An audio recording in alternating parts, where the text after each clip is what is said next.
Welcome to Let Me Fix This. Enjoy the video. In this video, I will show you how to make a grid board using an easy method. First, gather your materials. You will need a foam board, a ruler, and a fine-tip permanent marker.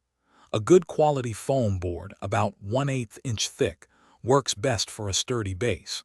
Make sure your ruler is at least 12 inches long for accurate measurements. This simple setup ensures a smooth start to your project. Now, let's start marking your grid. Place your ruler along one edge of the foam board and make a small mark every 1 inch. Repeat this process on all 4 sides of the board.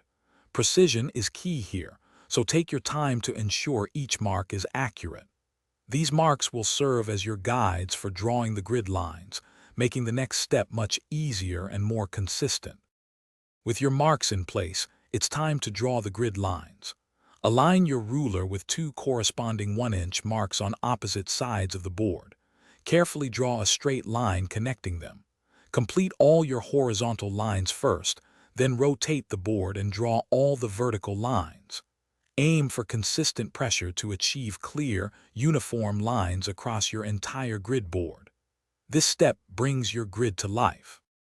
Once all your lines are drawn, let the marker ink dry completely for about 5 minutes. This prevents any accidental smudging and ensures a crisp finish. If you used a pencil for initial guide marks, gently erase them now. Your easy-to-make grid board is now ready for use.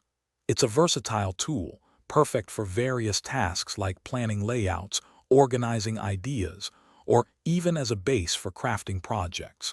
Enjoy your new organizational aid. Thanks for watching. If you found this helpful, don't forget to like and subscribe.